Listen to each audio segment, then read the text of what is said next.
Dr. O'Brien, you are the senior lecturer in international law at the University of Western Australia, yes? Teaching inter alia international humanitarian law, and you specialize in the law related to the crime of genocide and the punishment of mass atrocities. In your opinion, is the existing system of international legal norms adequate enough to address the issue of genocides? Yes and no. We have obviously the Genocide Convention, which this week we are celebrating the 70th anniversary of, and that gives us the definition of genocide that we use today. And that's been carried through into the statutes of international criminal courts and tribunals. So there is this, first of all, this definitive recognition that there is a crime of genocide that exists and that we should prosecute people for committing that particular crime. And obviously, so that's the first part that tells us, great, we have this wonderful system. But it doesn't mean that there aren't gaps in the system. So under the definition of genocide, we have only 5 enumerated acts that are listed there. And so this, for example, excludes specifically things like sexual violence.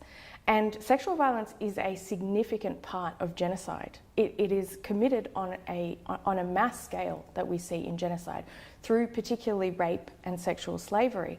And none of those kinds of crimes are actually included in the definition of genocide. So one of the things that we've seen the international criminal tribunals do is to have to adapt their own definition of genocide from what we already have. Because it's so limited, they've read into the current definition that there are things that actually exist. So the International Criminal Tribunal for Rwanda said that actually, yes, rape is genocide, as it is under one of the enumerated acts, which is committing serious bodily or mental harm. And in fact, the ICTR said that rape is serious bodily and mental harm. So it covers both of those. So these are kinds of the ways that the international court system has adapted with the limitations that we have of the definition of genocide today. And you see, in terms of thinking about a whole system, I'm talking about the international criminal courts and tribunals, but of course we need to think of it as an entire system that works at the domestic level as well. So that's one of the things that the International Criminal Court does try to do. It works on not only its own jurisdiction, but it works with states to make sure that they do enact their own legislation, that they implement into their national law a provision that says genocide is illegal. So this has actually created a really great system that we have. And it's interesting because obviously most countries have adopted the definition of genocide as it is in the Genocide Convention and in the Rome Statute of the International Criminal Court, but we have the occasional country that goes a little bit further. For example, Ethiopia, interestingly, includes political groups in its definition of genocide. So every now and then we see that there's a country that takes it a little bit further. And I think that over time, and I say over time, not in my lifetime, but over several decades to come, we may eventually see an evolution in the definition of genocide that may be expanded in some ways, depending on state practice in that regard. So it is a yes and no as to whether it's comprehensive, because we do have quite a good system, but it just does have these little loopholes. But I think that our system works quite well to try and... We must improve it, yes. Yes, yeah, exactly. Okay. On December 9, 1948, the United Nations adopted the Convention on the Prevention and Punishment of the Crime of Genocide, but already in 1946, the General Assembly adopted the resolution affirming that genocide is a crime under the international law and stating that punishment for that crime is a matter of international concern. But what about denialism of genocide? And don't you think that we need to criminalize that as well? Absolutely. And there are genocide scholars who, within the genocide scholar community, we talk about genocide as a process. So it's not just an event. And there are scholars who have said that actually as part of that process, denialism is part of the process. So it's not even a separate thing to genocide, it is part of the process, because it essentially means lack of recognition that genocide is committed, has been committed, but it also means that the victims and the survivors of the genocide can't really heal properly because they're constantly being questioned as to what happened to them and what happened to their family. So I think it is really important, and I know that there's a great argument about this, and the other side of the argument is, of course, one of our most fundamental human rights, which is freedom of speech. But of course, we need to remember that freedom of speech is not unlimited. Yes. There are restrictions on freedom of speech, and that includes things like hate speech. And the thing is that denialism fits within the idea of hate speech. So even if it's not the traditional sense of hate speech that we think about, where someone says really awful things to another person because of their race or their gender or ethnicity or religion, it is in a sense denying that group's identity and their past. So it does fall within this broader sense of hate speech. But generally, it can fall within an allowable limitation to freedom of speech. So absolutely, denialism should be criminalised, I think. And I think it needs to be within a very specific limitation. So obviously there are genocides that it is very much debated about whether or not they were one, and which I don't think the Armenian genocide is one of those, despite Turkey's opinion. So obviously we can't have a blanket law that criminalises denialism for any kind of genocide. So it has to be very specifically targeted. So for example, to those genocides that we very much know are genocides, like the Armenian genocide, like the Holocaust, like Rwanda, like Srebrenica. So we can say that the denialism is like the continuation of genocide, yes? Yes, absolutely. It's part and parcel of it. In my own research, I argue that also refugee rights are part of the genocide process. So denialism as well, it's kind of these things that keep going after the killing has stopped. They're still part of the process that the survivors are living every day. You know, they're refugees in a different country, they don't have a home, they've lost their family, if they're children, they're orphans. This is still part of their process. I met a Holocaust survivor who only found out her real birth date in her 80s. She was that old before she knew her real birth date. So these things, they stay with the survivors. And denialism will stay with the survivors and the second and third generation and so on with their families. So it is a really important part of the process that stops reconciliation, that stops healing, and just stops people from moving on and being able to deal properly with what happened to them and their family. Okay. Dr. O'Brien, after the Armenian genocide, the enormous cultural heritage was left behind, as you know. However, throughout the century, this heritage has been consistently destroyed in order to erase any traces of Armenians living on the territories. What says the international law in this case? Is there any possibility to protect this cultural heritage, and not only to protect it from physical destruction?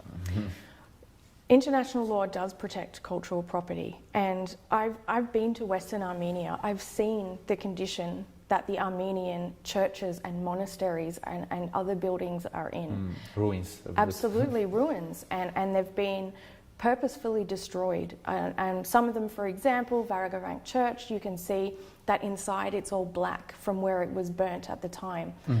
Other places have been actually pulled down.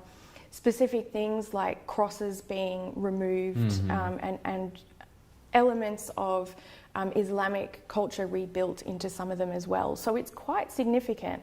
And I do know that UNESCO has been working with Turkey and trying, being the operative word, trying to ensure there is a certain amount of, if not necessarily restoration, but at least maintenance of these kinds of properties. And I do think, though, that UNESCO needs to work a lot harder with that, because they are the principal body when we're talking about cultural property and heritage protection.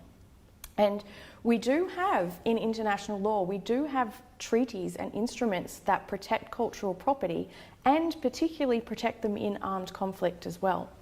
So the kinds of provisions that they have in there, they do need to be implemented, because there needs to be protection for the property that was destroyed, even if it happened in the past. So we're not just talking about, protecting cultural property from being destroyed now, we're talking about things that happened in the past as well. So that's something I would like to see as UNESCO take, much more, to be a lot more proactive when it comes to working with the Turkish government to protect the Armenian churches and monasteries and other types of buildings that are remaining in Western Armenia, now Eastern Turkey.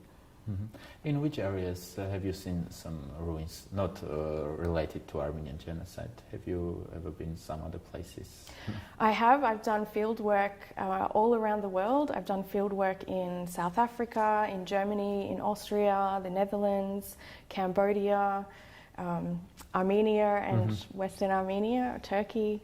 So I've been to quite a lot of places. And what's interesting is that I think you still see, obviously in terms of cultural destruction of property, you have, for example, like the Great Synagogue in Berlin, huge building, and in essence most of the buildings still exist, but they have preserved what was destroyed about that during the time of Kristallnacht and over the Nazi in the Nazi regime.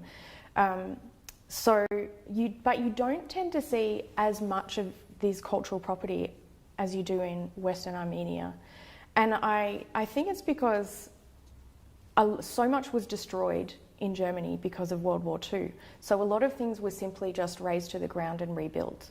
Whereas Western Armenia is actually quite a remote area, and some of the places that I've been to, there's nothing around. It's a monastery on a hill, an absolutely beautiful location, but there's absolutely nothing around. There's no villages, there's no people. So in that sense, the ruins of a monastery have been allowed to stay there because it didn't need to be knocked down. And that's actually probably quite fortunate that at least some of the ruins are still there.